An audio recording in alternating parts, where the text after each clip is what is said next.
Hello everybody and welcome back to the very next episode of Meeting Halfway. Joined by me, Mark, and... Joined by me? Yeah, what? What? Is it not me? Hosted by, meeting me, joined... Yeah, that's it. Yeah, what a... Guys... Joined by me, Mark. Comment what's your introduction you prefer. Wait, joined by me, Mark. You are Mark. What do you mean joined by yourself? Yeah, that's why I said me. Joined by me, Mark. Can I get through the intro already? Okay. Something? Jesus Christ.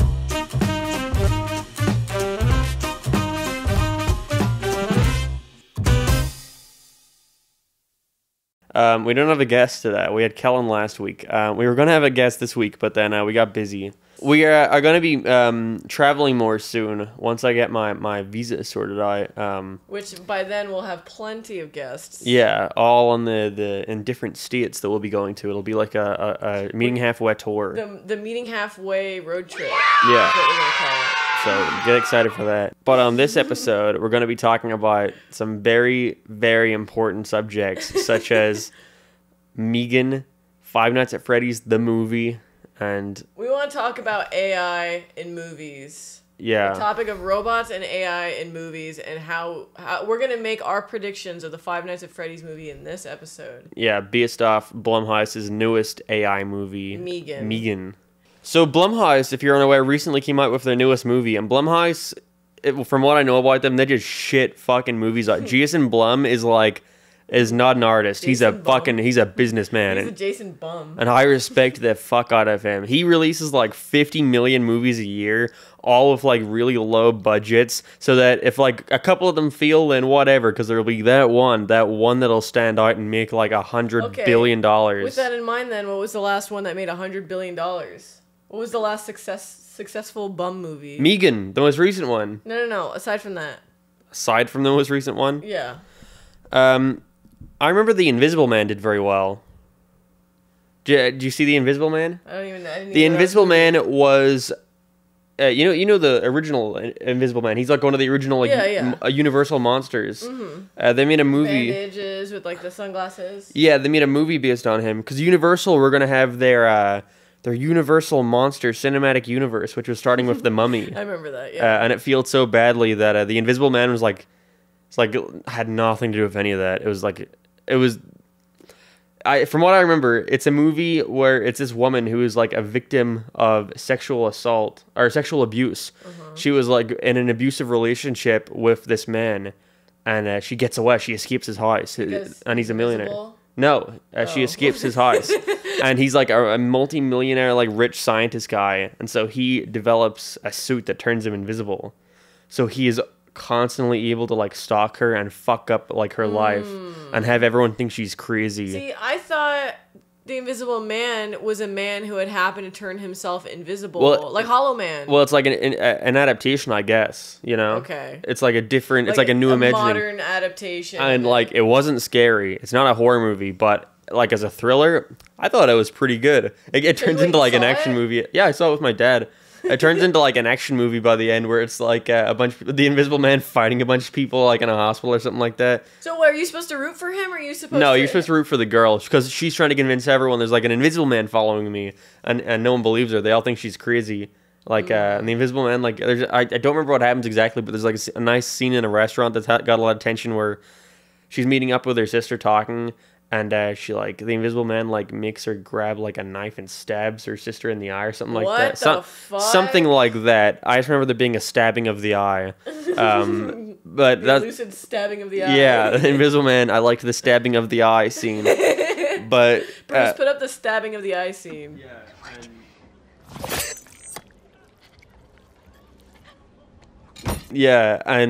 But Blumhouse, they did, didn't they do, like, Sinister or, like... That's right, they did do Sinister. No, wait. They did Annabelle, that movie. What was the Annabelle based off of? Like, what was the original Annabelle movie? It was... Wasn't it that one movie with the dolls, the dummies? Do you know what I'm talking about? In the very end, like, the man is puppeted by... Like, the man's body is a dummy or whatever. No, it's like a generic ghost movie. Also, sorry, can you have that face you? Thanks. I know what you're talking about. It was what? It's not. I don't think it's a doll movie. No, it was. Was it Conjuring? The Conjuring, yes. Yeah. They did The Conjuring, then they did Annabelle. Okay, no, that's successful. That's really successful then. Blumhouse have a lot of like every like big name horror movie now coming out. Usually Blumhouse. But like even then, like the Conjuring, the first Conjuring was pretty good. The second Conjuring was like, okay, this is all right. And I saw the third one with The Right Opinion in cinemas in England. He's staying with us right now. He's in the other room. The Right Opinion's right over there. He's right over there. there. I saw it with him in England, and it was. I don't remember what happens in it. It was the most boring movie ever. See, I don't remember what happens in it. That's because everyone started. Yeah, me neither. I always confuse. I think I said this in the Right Opinion episode. I always confuse The Conjuring, Sinister, and Insidious all together. They all blend to me. Insidious, though, the first Insidious is pretty fucking good.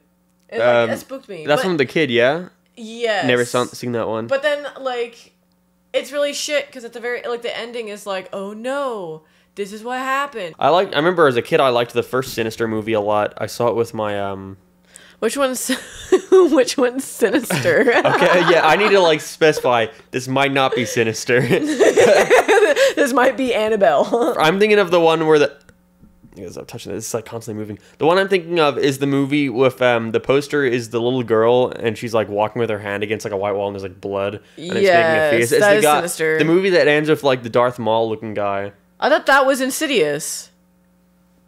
I'm talking about the one where it opens and it's like it opens on like a 2-minute shot of like a VHS tape of a family slowly being hung by a tree. I thought that one's Conjuring.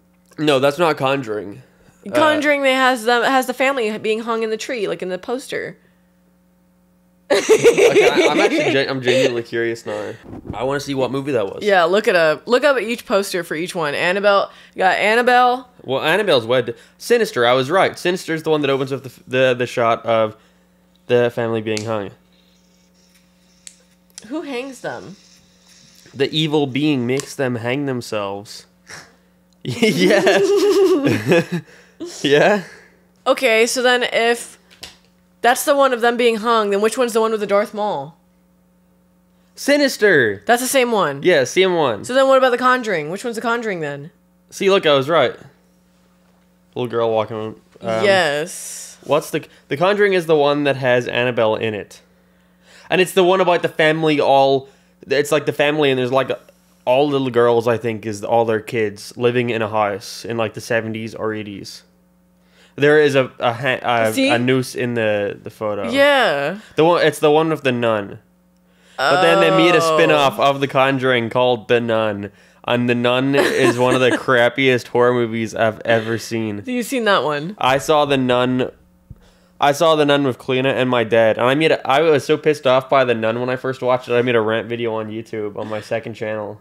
Is it still up? On Splashdashdash? It's on Splashdashdash, but it's unlisted. I could find it. I originally... When was this? Let me see. I originally wanted Splashdashdash to be like a little shitpost channel where it's like really low effort rants, and one of them was about The Nun. The video is called The Nun More Like the Shun. That's real clever, Mark. It was, what year is this? Almost 5 years ago. Oh, wow. Let me see. It's a minute long. It's only a minute long? I told you it was just like shitposty rants. Yeah, okay. I thought it was going to be like a whole video. Okay, I remember now. I explained to you the ending of The Nun. Okay. The ending of The Nun is choking out the little girl. Or like the girl, one of the other nuns who's there. And the evil nun is a ghost. So there's two nuns. Yeah, but it's a mean character nun, evil ghost nun from The Conjuring. And she's underwater choking the girl out. And it looks awful. It's like CG nun choking out this girl. Mm-hmm. And then the girl has like a glass container in her hand with the blood of Christ. And then she smashes it with the hand that she's like doing it while being choked. And then somehow puts it in her mouth and has it in her mouth. And then, so while she's getting choked out, the nun pulls her closer, and then she spits the blood out at her, and then the nun, like, the blood of Christ, and then dies. So, but is it, like, actually the blood of Christ, or is I don't remember. Is it just wine that was blessed? I don't remember. Okay. Yeah, no, not bad movie. Like, so Blumhouse has a lot of successful movies, like, successful movies up here, good and movies. Shitty ones, too. Yeah. So, Meegan, where would you put Meegan in that? Because I fucking was pissed when I was watching Meegan. I didn't think Meegan was the worst thing in the world, and I was so fucking pissed. And I was only pissed because I was pissed because I guess that's my fault for having expectations, but it was more so of like, oh, this will give me an idea of what to expect for the Five Nights at Freddy's movie. Yes, if you didn't know, Blumhouse is the company, the production studio in charge of the upcoming Five Nights at Freddy's movie, which I can only assume is coming out next year because it's filming at the minute. With Matthew Lillard. Matthew Lillard is With purple Shaggy. guy. Shaggy is purple guy. Which is perfect. It is honestly perfect, yeah. He's William Afton. Springtrap, yeah. So, this movie's been in production hell for years. It's been with like 3 different directors. It was and with rewritten. Warner Brothers at first, then they got taken away, then it was Blumhouse, and then Warner Brothers came out with the Banana Splits movie, which is rumored to have been a scrapped Five Nights at Freddy's They movie made the script. Banana Splits, and then they did Willy's Wonderland. Yeah, Willy's Wonderland came out with Nicolas Cage, which was terrible. Which was really shit. And then, so now we have Five Nights at Freddy's, the movie, which so far, I have hopes. I have high hopes. I hope it's decent. I hope it's I'm excited for it. I hope it has a big budget, because if it's anything like Meegan, Meegan looked like a movie that should have came out and like DVDs. Meegan looked like a student film.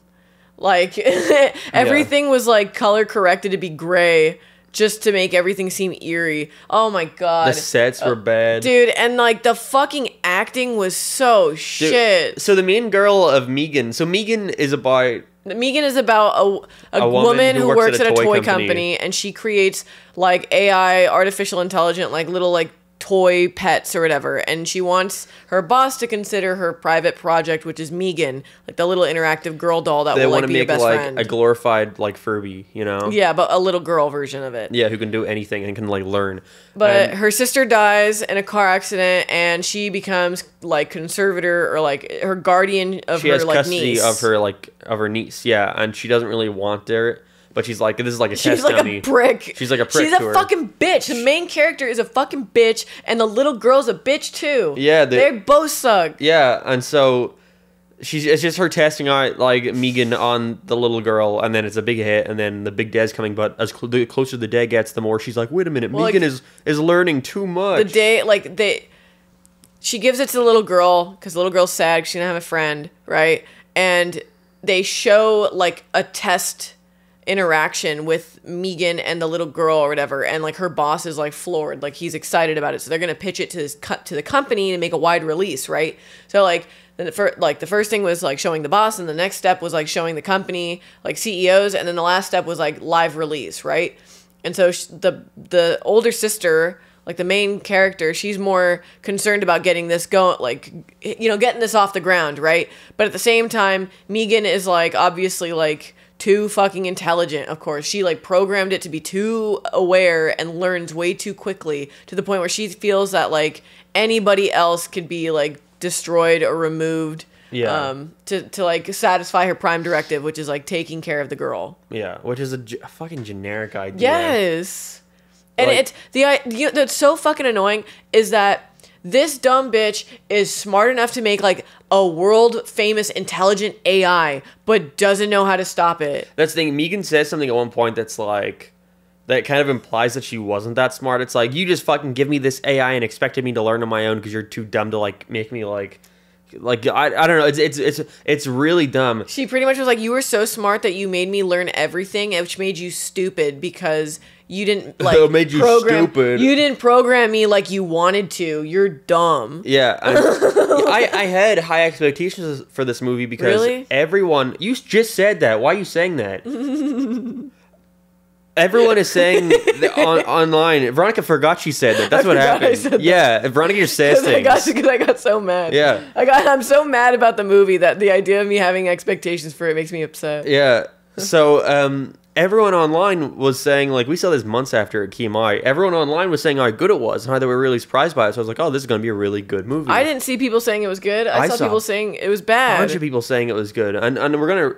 Let's read some comments, because in the previous two podcasts ago, we said we would read comments about what people thought. It was about Meegan. So let's read some comments, see what you guys had to say about Meegan. Guys, if you want your comments to be read out in a future episode, keep an eye out for when we say. Yeah, guys, if you have a movie you want to recommend, or we tell you that we're going to be watching a movie soon, leave a comment and let us know what you think. Technoto says, watched Meegan and it wasn't very good, but it was a pretty entertaining watch, I have to say, though it does feel like they're trying to so hard to match Meegan or to make I think they're meant to Meegan a pop culture icon. It was cringy in that regard. Here we go. Jack Stykes says, I thought Meegan was a very strange movie, but I enjoyed it. I actually focused and counted the 8 deaths like I'm from Dead Meat. Sorry. Mr. Johnson says, I quite enjoyed Ho Meegan and Lost in Parenthood. Meegan herself was creepy and hilarious, and the film was overall a very well-made family dramedy with pieces of horror thrown in for good measure. Meegan was an okay movie, says Silly Social. The best part was when Blue Hilda made a cameo. But I kid you not, I don't know. My brother is obsessed with Meegan. He made us see it day one in theaters, and he'd even seen it several times since. He bought Meegan on Apple TV, and he was talking about how they're going to release an updated version of the movie. It was more blood and gore, especially the elevator scene. I've caught him several times in class watching reviews of the movie on YouTube. I'm like 90% sure he's the biggest Meegan fan ever.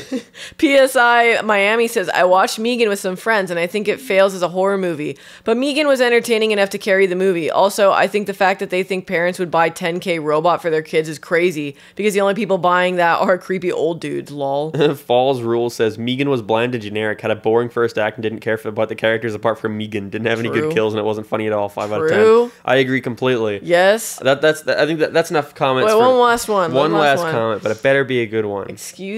All right, sorry, odd boy. This better be a good one. I had a lot of fun watching Meegan. I came into it with the idea of not taking itself too seriously, and me and my dad had a lot of fun, while at the end feels a little cliche. My overall thoughts is that it's a very fun spoof movie, although I'm not sure this film is meant to be a spoof or not, as I feel that some story takes itself too seriously, not with the logic of it, although I really don't care if my movie is logical or has some sort of thing that sticks out. I give it a 7 out of 10, as it's nothing truly special, but it's still something fun. See, I could see people liking it. I could see people being like, oh, yeah, it's a little robot AI movie. The robot's funny. Well, it's not funny. She's not. It's not funny, but she's like... She's like sarcastic and kind of bitchy. Yeah, she's like... She turns into like a little anti-hero at one point, being like, this is the part where you run away. Like, shit like that. She has little catchphrases and does like little dances. Does like little dances. I can see people like thinking that was charming. See, but my thing is, the deaths weren't good enough. So as a horror, it fails. It's not a horror. As a thriller, there was not enough suspense built up. There were no thrills and spills. Yeah, exactly. There's no soils and spoils. Yeah. And then everybody sucked. The only likable person was Meegan, and even then, Meegan didn't start becoming a character. I didn't even want Meegan to win, though. I didn't want anyone to win. I wasn't rooting for the girls, and I wasn't rooting for Meegan. Yeah, so that's the thing. The main actress, the main lady who is the one from Get Out. Is the girl from Get Out, and I thought she was really good in Get Out. But I don't know what she's been in since, but she was fucking dreadful. She was like smiling. She had a smirk on her face the whole movie. She's talking to the police about this kid who was just killed by Meegan, and she's smiling as she's talking, scratching the back of her head. I don't know. It's like, fucking wipe that fucking smirk off your face.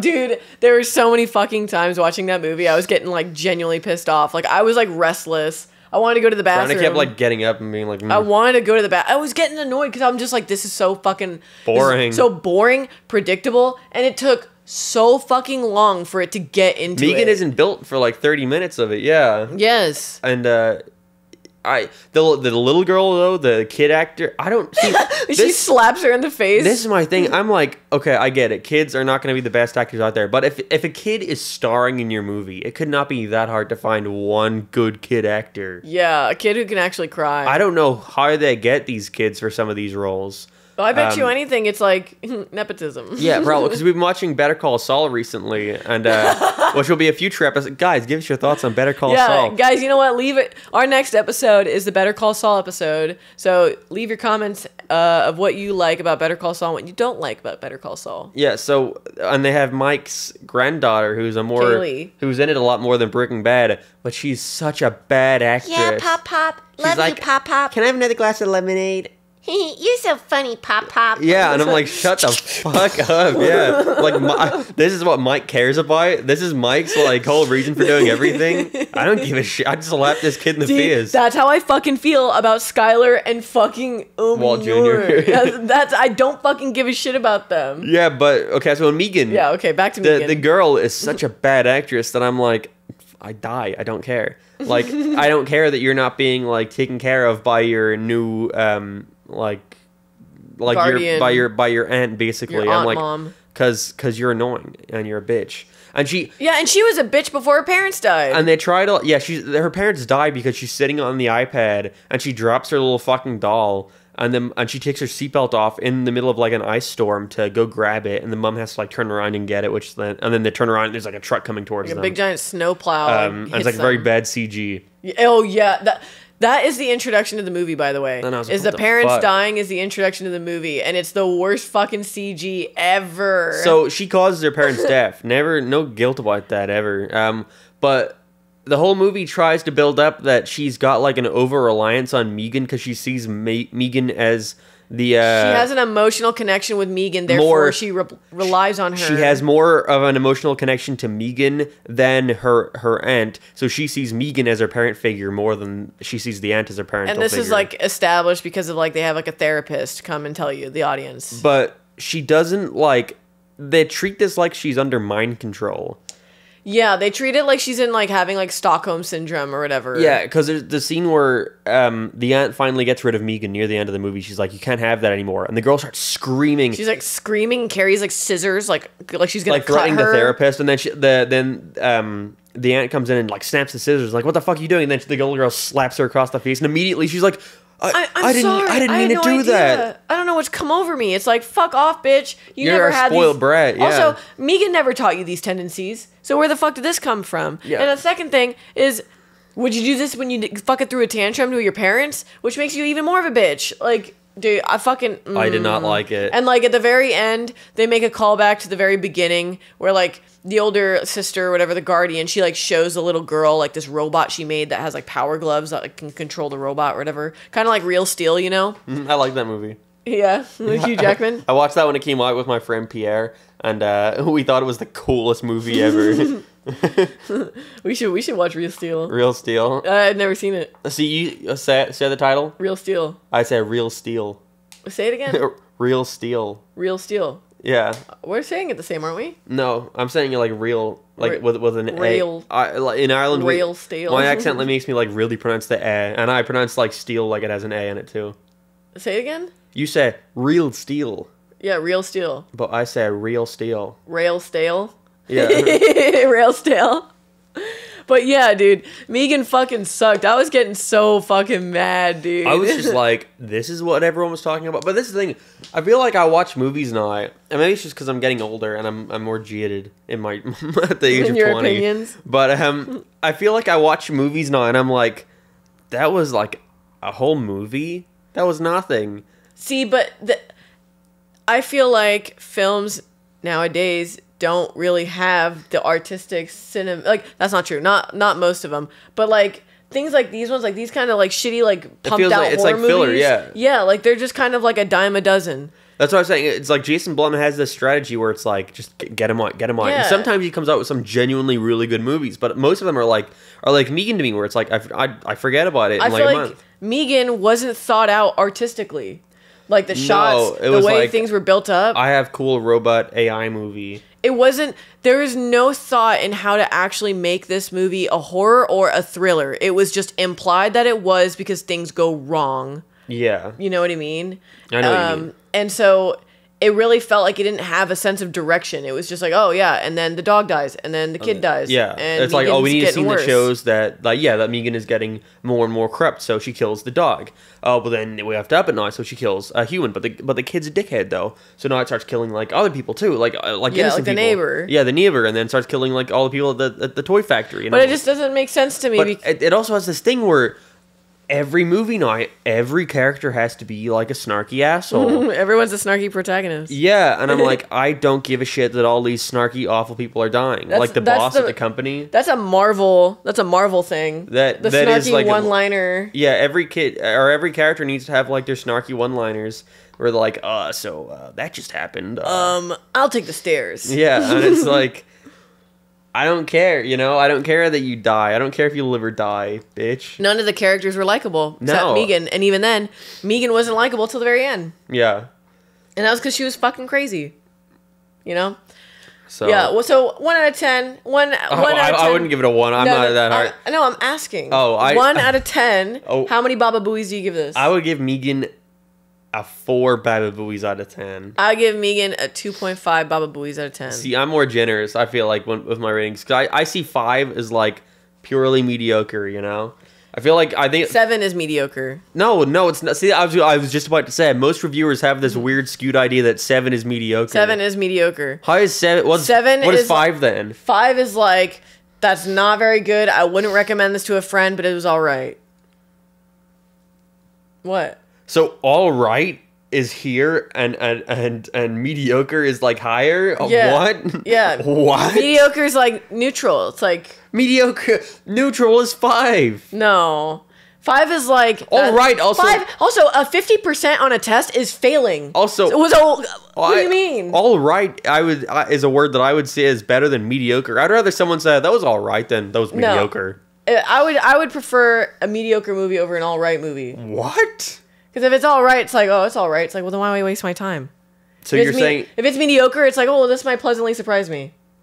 What do you mean might? You watch it and you fucking form an opinion. What do you mean might surprise me? It might surprise me. You don't make your fucking number score before watching the movie. You don't say, like, surprise me. I'll go see this 7. If somebody said this movie was mediocre, I'd say I'd watch it because it might surprise me. Dude, what the fuck? What a... Dude, this... But also, you have to agree. A 50%, a 5 out of 10, that's failing. Yeah. That's failing. Why would you say that is all right? Why would you say that is, like, neutral? I didn't say it was all right. You said it was all right. Why are you saying that's neutral? She said it was all right, not me. But why would you say it was neutral? Why would you say that's, like, the halfway point? I'm not even going to dignify that with a 5. Why would I say a 5 out of 10 is the halfway point? I'm not. I am not dignifying as far as rating movies. No, I'm not. I'm not responding to that. Okay, you're not going to say anything for the rest of this podcast. But for real, 5. You think a 5 is all right? You think a 5 is okay? No, you think a 5 is all right? You know what I mean, you dickhead. You know what I fucking mean. I think 5 is completely down the middle. Like what, Mark? Not terrible, not good. Okay, so it's all right, is what you're saying. Yes? No, because it's not good. I would say 5 out of 10 is... What do you mean? I would say 5 out of 10 is mediocre. Yeah, so it's all right. No, it's mediocre. But it's all right. No, because you said fucking 7's mediocre. And 5 is all right. Yeah, so you 5 can't is say all that right. I'm saying the same thing. 5 is all right. Guys, she pisses me off like this on a fucking daily basis where she just contradicts herself constantly and is just wrong. And then I run with it and he gets really mad. Yeah, because she doesn't back down. Guys. But you keep arguing. You know, when you wrestle with the pig, we both get covered in mud. Yeah. So, guys, I'm genuinely curious now. 'Cause she's not the only fucking dumbass I hear saying shit like this. What do you consider a 5 out of 10? What do you consider, like, mediocre? What is... Because I was about to say... Maybe you too, Monsters Unleashed. To me, whenever I see a movie get, like... Or a video game, like, IGN's like, I'm giving this game a 7 out of 10. And people are like, what the fuck? That's such a low review. You give it a bad review like that? And I'm like... Okay, give me an example then. Turning Red, to me, is, like, a 6 out of 10 movie. But to me... That doesn't, like, people would see that and be like, 6 out of 10, that's so low. But to me, it's like, 6 out of 10, it's above average. It's all right, you know? Like, it's not above average. It is. Average is 7. No, it's not. No, it's not. I'm done with it. Hey, guys. Look at him. It annoys me. It genuinely annoys me. But Turning Red, I'd say that's like a 7. We're not talking about Turning Red now. I think it's like a 7, though. That's fine. That's mediocre, you know? That's not mediocre. So you think Turning Red is mediocre? You told me you liked it, though. I do like it. But it's a 7 out of 10. Yeah. So you liking something is the same as it being mediocre. Just because I like it doesn't mean I can't say it's not mediocre. Okay, that proves my thing. If I say I like something, can I not also admit it's mediocre? No, but you don't say I like it as in I like it. You mean I like it as in you think it's alright. Yeah, it is. So it's alright, so it's 5 out of 10 to you. It's like mediocre. So... But I also told you I know I would have really, really liked Turning Red if I was a little girl. Because it totally appeals to everything I would have liked as a kid. I'm glad. Yeah. I'm glad you would have liked it as a little girl. Yeah, I'm glad this is in the Turning Red podcast. Why are you getting so mad? Look at he's getting so mad. So the reason we were want to talk about Meegan, again, we said earlier, is because... So what do you give it out of 10? You said 3, right? No, I said 5. You said 5. You did not say 5. You said 3. And I said 2.5. So the reason we want to talk about Meegan is because Blumhouse is making the Five Nights at Freddy's movie. Which I'm really excited about. Which I'm excited about, but I'm cautiously, like, optimistic about. Because Scott Cawthon has been making like a lot of posts because again, this movie went through hell, and apparently it's because Scott Cawthon, the creator of Five Nights at Freddy's, kept changing the script because he wasn't satisfied with any of them. He wanted to do one that was like. Would you be satisfied if you got the banana split script? Would you be satisfied? Yeah, I guess so. But he has every right to not be satisfied. I think he said there was a script. Let me read them out. Here. Yeah, show me. So here's a list of the script, because Scott's been very public about this stuff. He like read out like, oh yeah, this is what all my different screenplays were for the Five Nights at Freddy's movie that I never went with, and some of them are fairly interesting. Some of them though are like, if that was what the movie was, not satisfied. Read them. I will. So the first one is called The F Screenplay, and it says, the movie stars a group of troublemaking teenagers that break into Freddy Fazbear's Pizza, starting their chaotic adventure. The movie ends up with the teens discovering a secret underground animatronic factory that was creating robots for the government. While it seems to be a great basic setup, it went too far from the source material as it goes out of place as the plotline goes on. Anything that has to do with aliens or the government is fucking lame. Yeah, Veronica hates the government like as a plot trope. device. Yeah, a lot of South Park episodes that I'd watched with Mark, I was like, this is fucking annoying. As soon as they started making it about the government, I'm like, this is fucking stupid. Oh, it's easy. I agree. That's why I don't like it. That's what I was talking to you about earlier today, but you weren't understanding. I was like, there are certain like themes that I really I understood that disinterest me. I was telling her like under we saw the movie The Triangle of Sadness, and it takes place on a yacht. And Mark's like, I don't like boat themes. I was like, I don't like boat themes because I don't like water. But you like Titanic though, yeah? I like Titanic. Okay. That's the thing. Me not liking a theme doesn't mean I automatically don't like every movie under that. It just means that I'm less likely to check out that movie I'm because less of likely that to theme. stay awake throughout the whole movie. No, I fell asleep. We'd been staying up all night, so I fell asleep during Triangle of Sadness. Which is fair, honestly. I pulled an all-nighter. He pulled an all-nighter, but also it drags out a lot. So, yeah, boat themes, underwater Jungle themes. You said? Jungles, pirates, space. See, for me, it's like, I don't know about space. Space is cool. There are good space movies, but the theme itself disinterests me. It's because of Star Trek. That's why I say that. But themes I don't like, post-apocalyptic themes. Me neither. Zombie themes. Me neither. I don't like, I just said it. Themes about the government and themes about aliens.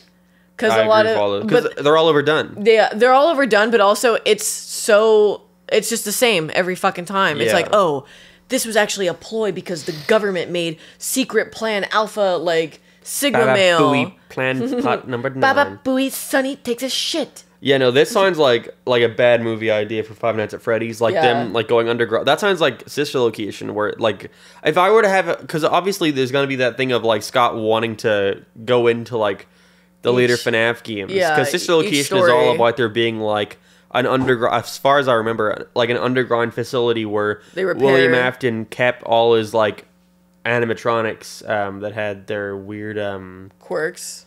Yeah, it was like Funtime Freddy. That's where Kellen got introduced. Yeah.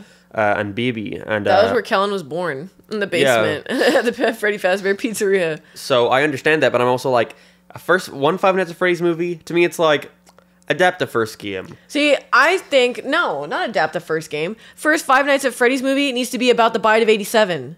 The second Five Nights at Freddy's movie The first game has the Bite of 87. No, but the actual events, not what you hear about the events. I mean aesthetically, you know? Like, have it take place in the original Five Nights at Freddy's attraction, but, like, build upon those other events, like 87, and with Springtrap, like, being teased.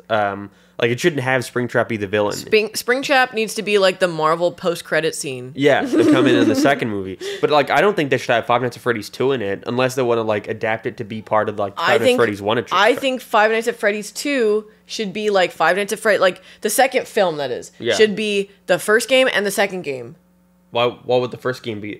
First movie like the first, like the first movie is just about the Bite of 87. It's about William Afton. It's about how it's set up. You want to like have it be a setup then? Yes, because like you need that context. I think it's kind of annoying where it's like we are all so self-aware of what the story is of Five Nights at Freddy's that if you made a movie just about the first game and it's like, oh, you're discovering the Bite of 87. That's when he discovers the Bite of 87. It's like we already fucking know that. I want to see it happen. I don't want to see somebody discovering something we already know. See, I predict the movie will be like the first Five Nights at Freddy's game, but whenever they reveal a villain and he's giving his backstory, they will go, or they'll read newspapers. I don't like that shit. That's what I think it's too lazy. Like, I want to see it happen. I want to see it unfold. You want a whole movie built around the event that led up to the Body of 87. Yes, and then the second movie can be the first game and the second game. Mm-hmm. You know what I mean? Like I never thought about that. Yeah. I never thought about having like a prequel be the first movie. Yes, that would be so much cooler. And then the third one could be Five Nights at Freddy's 3. Yes, and then they could do sister location. That is sister location, right? No, the third one. The third one's sister location. Sister location is 5. Okay, never mind. The third game is Springtrap game. That's right. Yeah.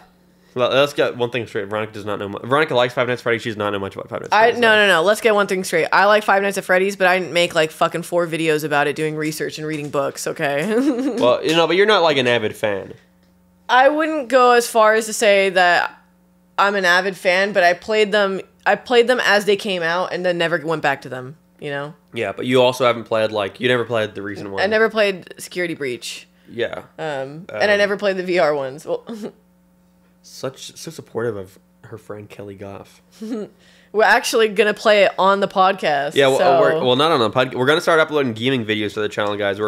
Or it's not like part 1, part 2. It's not going to be like a Let's Play. It's going to be like a podcast. It's going to be best ofs. But yeah, imagine like a best of, but the whole thing is the episode. Yeah.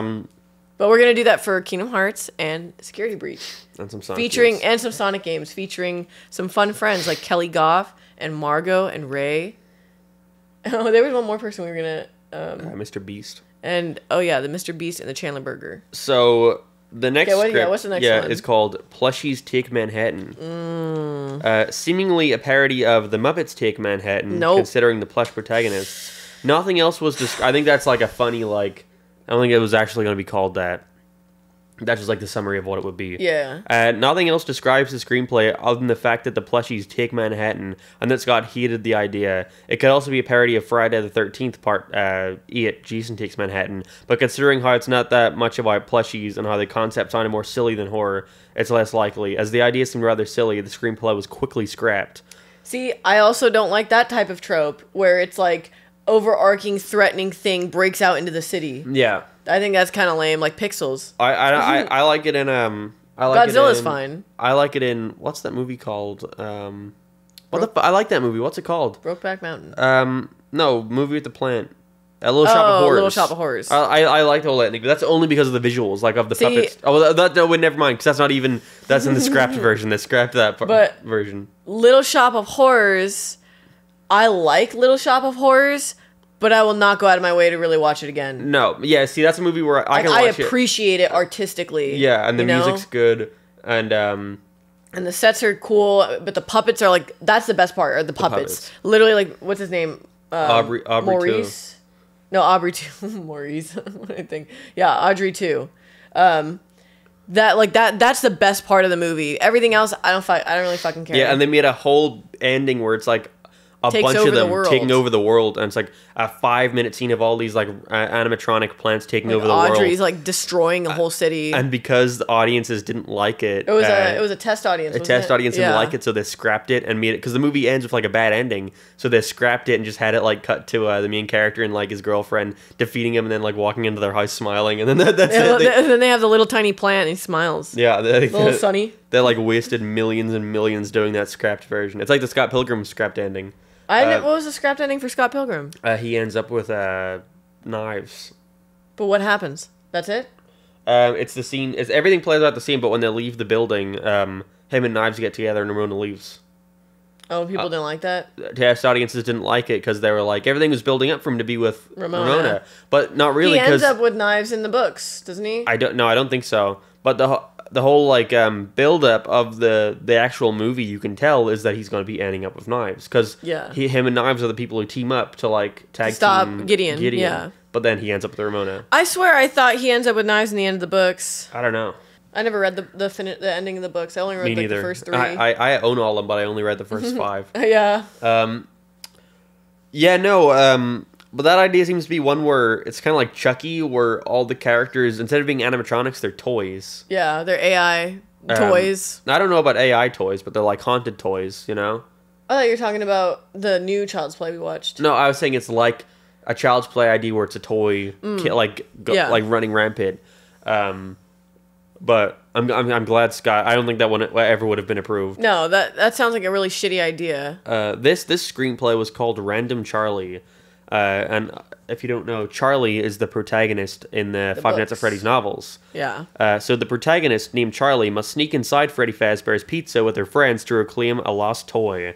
The characters share the same names with their counterparts from the game and book universes, but despite using the franchise's familiar elements, the film felt too loosely based on the game. So it seems like that's fair. That seems like a case where Five Nights at Freddy's would have just been like a backdrop, you know, for this movie.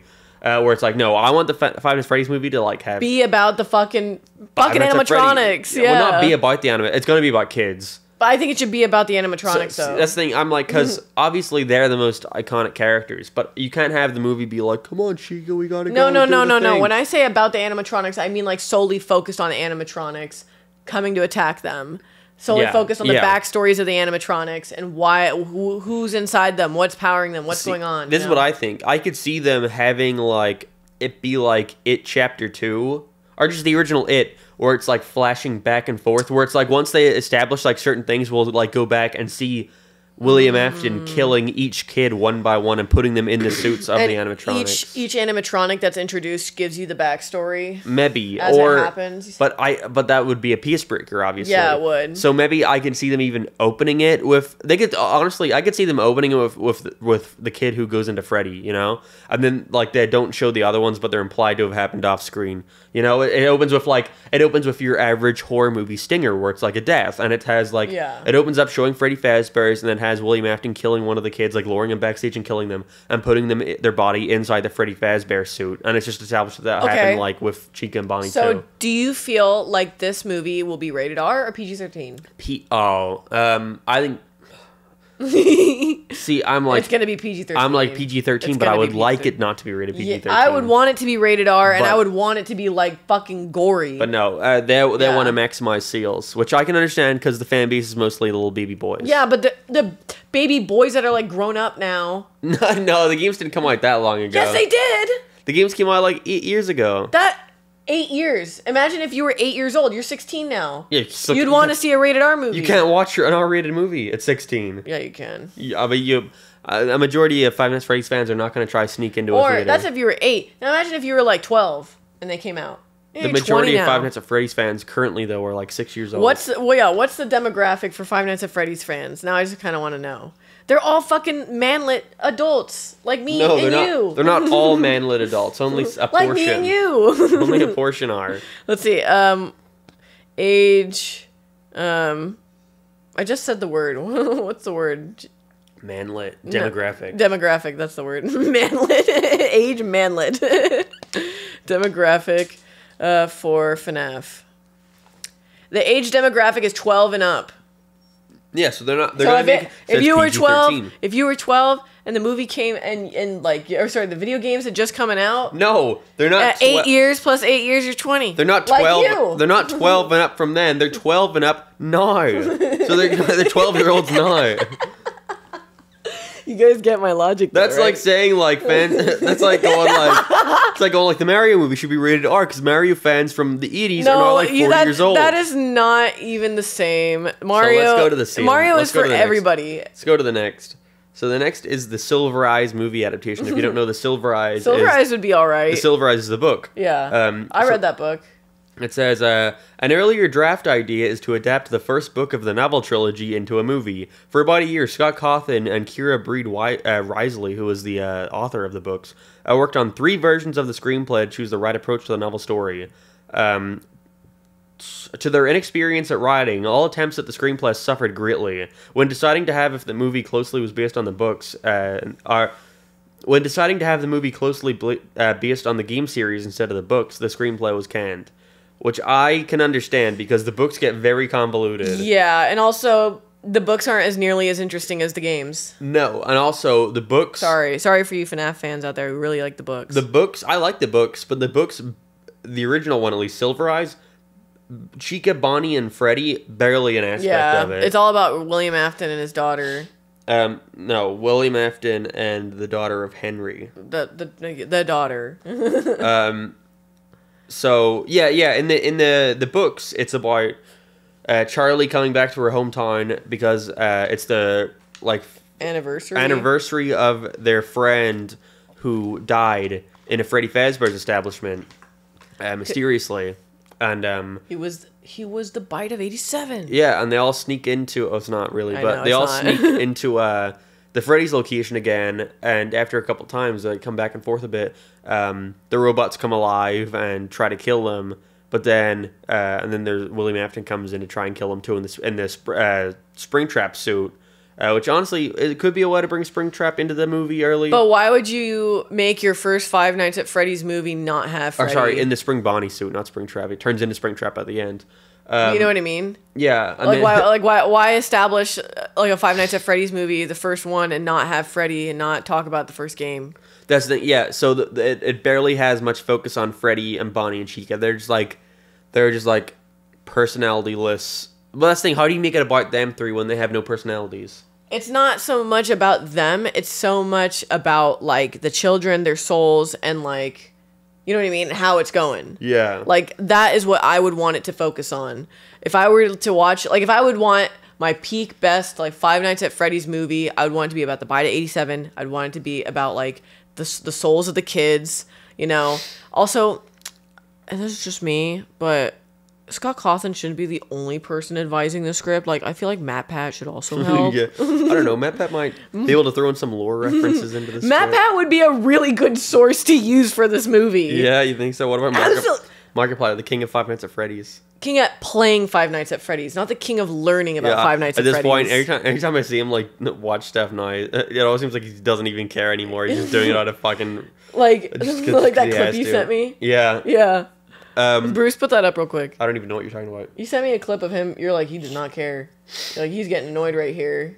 What would you want? What would you want for a Five Nights at Freddy's movie? I don't know how it could work. I still don't know how it could work. If you can somehow think of it working, what would you want and what would you like to see? It would have to be about a group of kids. It would have to open up with what I said, you know? You have William Afton kill one of the kids. Then you fast forward and the Freddy's establishment is like shut down. But because of the deaths, you know? Mm-hmm. But maybe or not deaths, missing kids, you know, they don't know they're deaths yet. Yeah. But all the bad press made it shut down. And so the movie then maybe like they're trying to reopen it, or maybe some kids just sneak into it, but you have the security guard come in, you know? Because you have to have the security guard. You think he's likable? You think...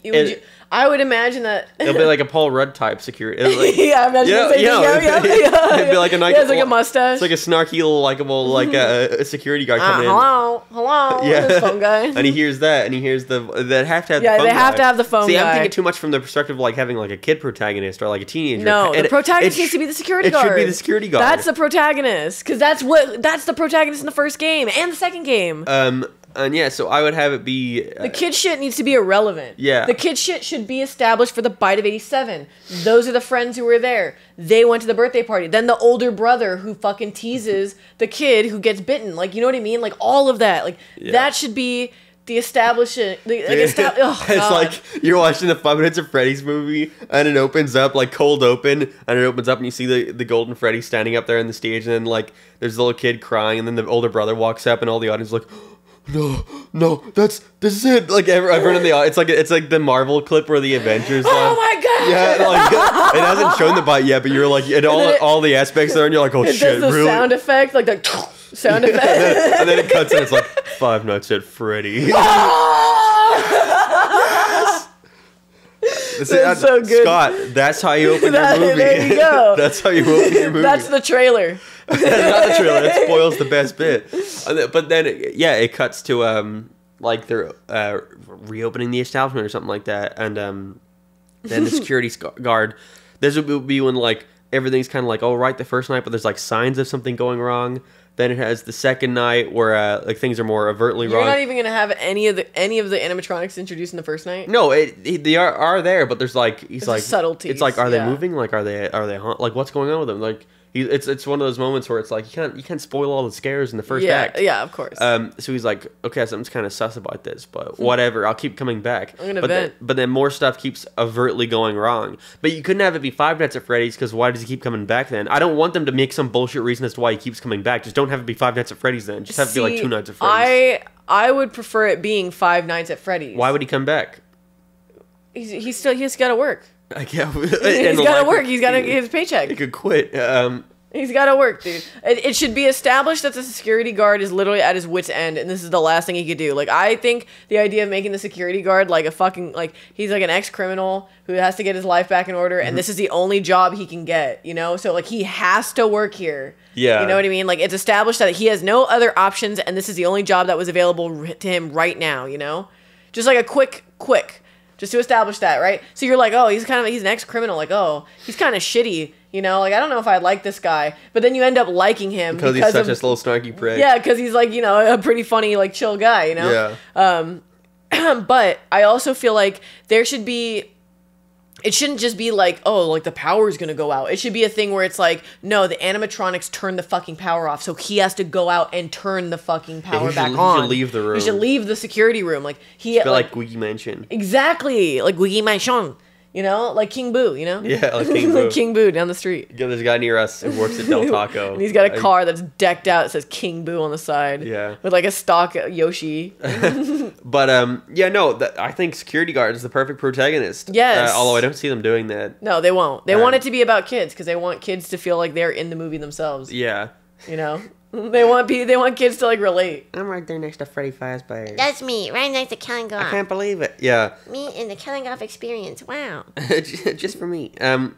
Yeah, so I'd have that, and then like things get more and more overtly wrong. And he's like, "Holy shit, something's going on here." So he's investigating. Then he almost like dies to one of them. Like they start overtly more like chasing after him or attacking him. He meets Foxy, and Foxy like runs after him like in the games. Foxy should be the last animatronic. Yeah, Foxy should be the most threatening one. And then, but then he realizes that there's like dead kids inside of them, and then I don't know what happens at that point. He like learns about the backstory how of does like he survive? About William doing all that. Then at that point, William has to come in and be like, "You know too much." See, I feel like William Afton should be like, for me, I know Matthew Lillard plays him, but for me, William Afton should be like, you finally see him in the end, briefly, not enough, and then the next movie is about him. No, William Afton will be the main killer. I know. I know. Yeah. I'm trying to think about if I had it my way, you know? I would do it in a similar way to the books, maybe where maybe the security guard comes in and he has like a partner security guard, and maybe he like who is William Afton, because in the books they have like a beat and switch with that. Yeah.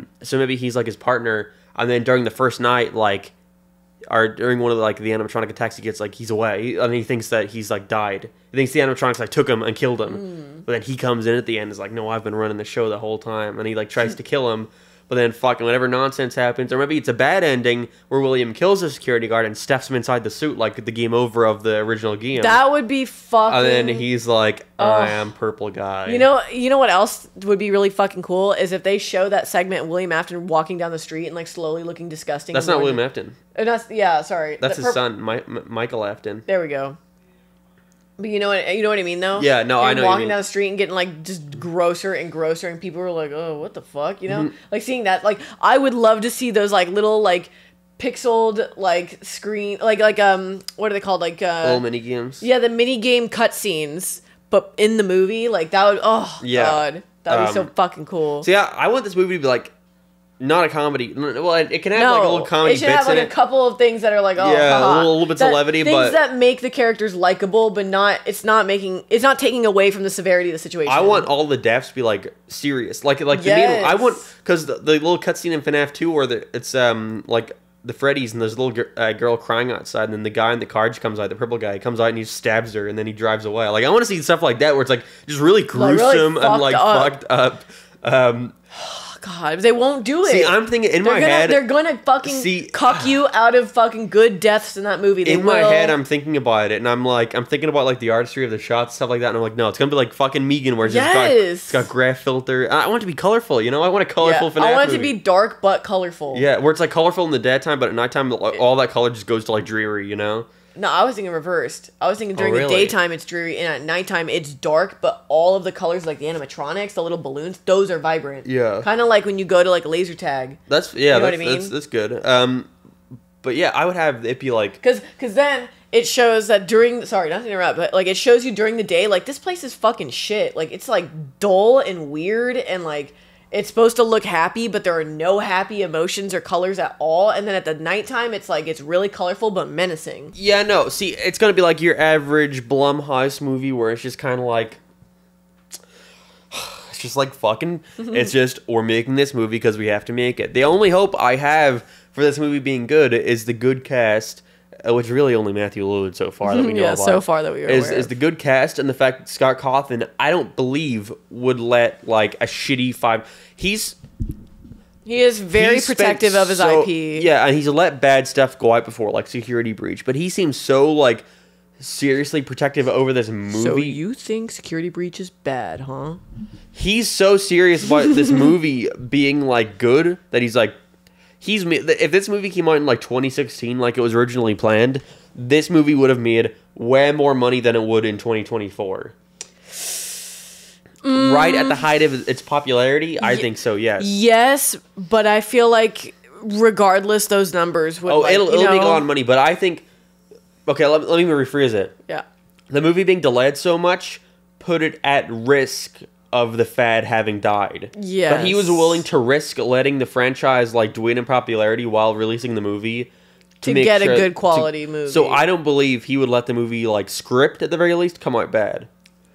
But he can only have so much control. That's the thing, like the directing is a Yeah, the part, producers. the acting, Yeah. you know, and it's got a lot of kid actors from what I've been seeing. There's like at least like 7 kids so As far. we've talked about, kid actors kind of suck. Yeah. So let me get into another one. Yeah, what's another one? This one's called Pawn Shop.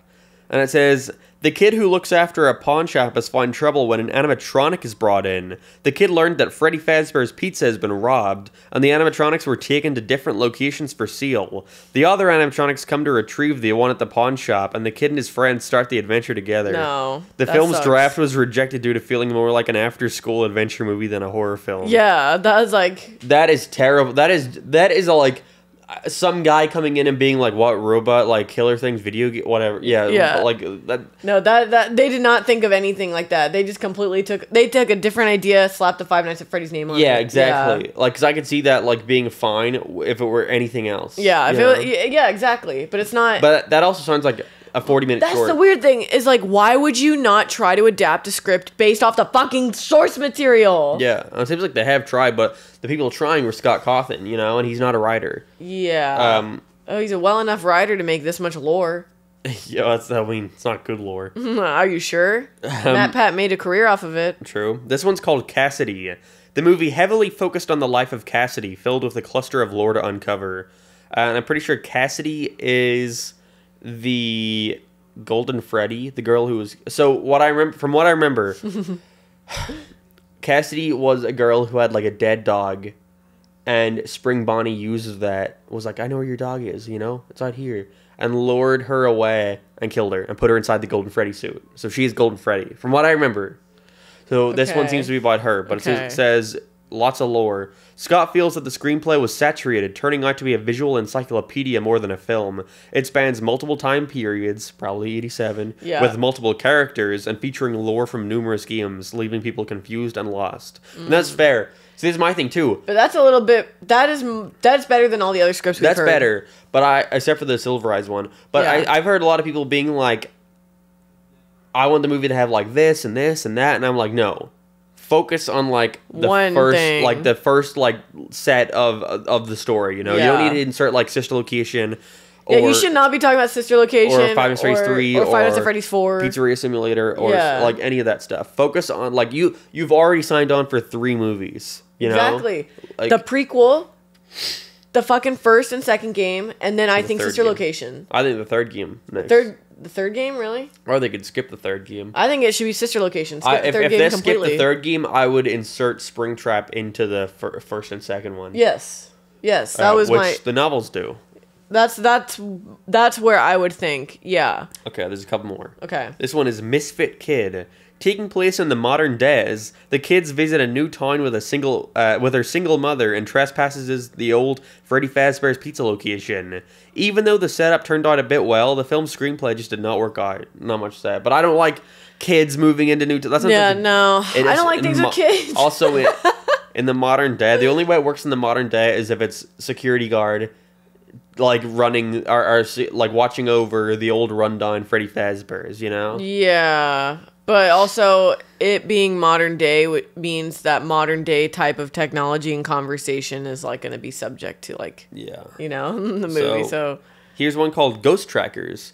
A team of teenage ghost hunters sneak into an Ghost abandoned... Hunter by Irate Gamer. Shit. What? You never seen the Ghost Hunter with Irate Gamer? Oh, yes. A team of teenage ghost hunters sneak into the abandoned Freddy Fazbear's. The only problem about the idea for the characters having their own backstory and hardship is making the pizzeria's legend unimportant. As a result, the screenplay was scrapped. But the idea for the character... Seems like it was too much focus on the original characters, not enough on Freddy and Co. Which is like, again, I want Freddy to have like center stage. Yeah, of course. Because it is Five Nights at Freddy's. Five Nights at Freddy's. See, because I feel like if they have a movie that doesn't really focus much on like Freddy and Co. What's the point? A general audience is going to be like, come out of that being like, why was that called Five Nights at Freddy's? What the fuck? Like, what? Yes. The whole point is to see the animatronics. I want to see Bonnie. I want to see Chica. I want to see Freddy. I want to see Foxy. That too, to me, is like, if they want to do the pawn shop one, something like that, it's like, why is that called Five Nights at Freddy's? Yeah, if it doesn't even take place in the fucking pizzeria. So this one is called Insane. The film's draft was similar to Ghost Tracker's screenplay, but with fun-time animatronics like Killing Goff and the puppet. The film's set in an underground area filled with ball pit tunnels. The screenplay was rejected due to too many characters, while the film itself feels too much like an action film. Okay, yeah, that's not very good either. Yeah. And this one's called Mike. This is an interesting one. It's Mike! No information is known about the screenplay, although it is presumed it's about Michael Afton or Mike Schmidt. Michael Afton is Purple Guy's son. The filming of the screenplay was supposed to start in spring 2021, but due to Scott Cawthon's retirement from the series and the director Chris Columbus refusing to take part in the film, it got scrapped. The crew is currently looking for a new screenplay idea that won't disappoint Scott. So this was the one they were going to go with. This was the one pretty good. Because I'm pretty sure when Scott released all these screenplay things, the one that said Mike had no details, and it was like, actually, this one works completely well. We're doing it. And this is one Chris Columbus was supposed to do, who was, of course, the director of Home Alone and Harry Potter. So, but no, it got scrapped for whatever reason. Because Chris Columbus left because he didn't like it. Yeah. So they got a new director, and it's presumed. Did Chris Columbus do Home Alone or Home Alone 3? I don't know. Okay. Why? Because that one was really shit. I don't know which one. So I'm like, well, he did Harry Potter well after Home Alone. So yeah, it seems like a thing where they did make a new screenplay for whatever reason. Like if it worked and Chris Columbus just didn't want to do it, then like get a new director but keep the screenplay. Maybe. So what I can only assume is, if anything, he did Pixels. So if there's anything I can assume, it's that they kept the screenplay but maybe tweaked it a bit, like just like changed some stuff around that over time or something. He did Rent as well. Oh really? Rent's not very good. He did Percy Jackson. Never seen it. There's another one he did where I was like, oof. He did a lot of great movies. Don't get me wrong. He did Christmas of the Cranks. Yeah. Well, Chris Columbus is irrelevant because he's not directing it. Yeah, I know. It has like a no-name director now, who hasn't. She was like a writer on something or producer on something, wasn't she? Yeah, but nothing major. Yeah, she's never done anything big. Which is Blumhouse's thing. They're trusting her with Five Nights at Freddy's. Well, I think a lot of these people, like, Five Nights at Freddy's is like, oh, video game, like, little horror movie, like, whatever. Like, I don't think it's as treated as big a deal. Like, think about the Sonic movie. The Sonic movie had a no-name director, Jeff Fowler. Like, he had done no movie before that. What? Didn't he do something, though? Wasn't he working on something? He did an animated short. And he also worked at Blur Studio with the producer of Deadpool. And Blur Studio did CGI cutscenes for Shadow the Hedgehog and Sonic 06. Ooh. So he had worked on the series before. Okay, so my thought is, you know that there's always that curse where any video game that's adapted into a movie is just not good. Which isn't true. What's a good example of it? Sonic? There was one movie came out. Super Mario Brothers movie. Yeah, Uncharted. Uncharted was yeah, shit. No, Uncharted's awful. What do you mean? Watch Dumbzill's video on that. There was some recent video game movie that people liked. I don't remember what it was. But see, this is the thing. Everyone's like, okay, video game movies that people say are good. Detective Pikachu, shit movie. One of the worst fucking movies I've ever seen. I walked out of that movie. It was at the very end. people just like because it's Pokemon. Sonic movie 1, not a very good movie. People don't like it because it's got Sonic in it, but as a movie itself, it is not bad. It's just average. It's So just one out of 10 Baba Booies then? 5. That's a 5 to you? It's just average. It's completely down the middle. That's like Not good, not bad. I think like 4-3. Sonic 2, better as 5. That's a 5. better as a Sonic movie, but as a movie on its own, it's not a good movie. 1 out of 10 Baba Booies. 5. That's or no, maybe a 5.5 or a 6. That much Yeah, but much more than Sonic 1? But just because it's got more Sonic stuff, and I can admit that I like the Knuckles stuff. I like the scene on the beach with him and Sonic. You know? Uncharted, shitty movie. Shit. It takes like a good video game story and turns it into the most Ruins generic action movie ever, starring Tom Holland. It just doesn't make sense. The physics make no fucking sense. And Mario movie. Haha, I like funny Mario reference. That's it. The movie is not out yet. The Mario movie looks good. Everyone's like, this movie is awesome. That movie looks good. But it's like, the movie's not out yet. You don't know if it's good or not. It looks good though. The script looks terrible to me. I never saw the script, but it looks good. From what we've seen of the script. It looks cute. It does. It looks cute. Like I'm every excited. Illumination movie. Yeah, but like I don't those typical Illumination jokes don't bother me as much as everybody builds them up, you know? So because it doesn't bother me that much, I'm like I think about like Minions Rise of Gru where it came out and everyone was like, that movie was fucking awesome, and we watched it and I was like, I watched it and I was like, that's not that bad. it wasn't good. And I was like, Kevin the Minion? But What? Minion or not Minions. Minion. Mario movie to me is like, yeah, it's gonna have fun Mario stuff in it. Yeah, it's got the Super Show theme and song in it. Like that's cool. That's a nice reference, but one good reference a good movie does not make. Okay, but it looks good. That's the quote. But I think most people just think it looks good because of the colorful visuals, which look good, and all the Mario references, which is a neat touch. I wish the Sonic movie had that, but at the same time, I'm like, that doesn't make it a good movie. Like it could be a good movie for a Mario movie. I guess you'll have to wait till our episode where we watch it and review it. Yeah, but so far I'm like, it's probably gonna be like it's probably gonna be the most average whatever fucking script out there, where it's just So it'd be a 5 to you. it's just filled with where it's just filled with fucking an uninteresting story with fucking shitty Illumination jokes. What would make it more interesting to you? They couldn't do anything that makes it more interesting because Nintendo wouldn't allow it. This was the best case scenario without taking too many creative liberties. Mm-hmm. If there's one thing I give the original Mario movie, it is something unique. You think it's too safe? Yeah, it's too safe. It doesn't push any boundaries. It's not really impressive. No, it's not impressive at all. Yeah. But that's what all it needs to do is shove Mario stuff in faces so that 40-year-old soy boy neckbeards can point. Soying men. put 2 jigsaws or pointing. That's what they needed to do, and they fucking succeeded with flying colors. You know? I guess we'll have to see. But it's like they succeeded with the Rainbow Road. And dude. if the movie comes out and everyone's like, I love all the Mario references, it's like, yeah, sure, that's nice, you know. But like, I don't give a shit. That says nothing about the script. That says nothing about the humor. Literally, the only issue I have with the Mario movie is Chris Pratt and Seth Rogen. That's my biggest issue. 2 issues. That's my biggest issue. I think it's valid. What do you think of the Mario movie, wench? Oh, you woke him up. Oh, okay, make him do the wench dance. That movie looks stupid. That movie looks pretty good. I'm excited to see. Look, he's doing the Mario dance. I'm excited to see Donkey Kong in action. I'm excited to see Baba Booey. He's like looking at He you. winked at me. Winks. Guys, what do you think of wench? Yeah, guys, what do you think of this? No one. Stop saying this as if they can see him. Yeah, you chill. Yeah, chill right there, little wench. Wench started sitting like this recently, and I like it a lot. He sits back like He this. sits like a little person now. Mark likes to grab his little paw and pretend that he's jerking him off. That's not true. He does. That's so true. Don't lie. Does it right now.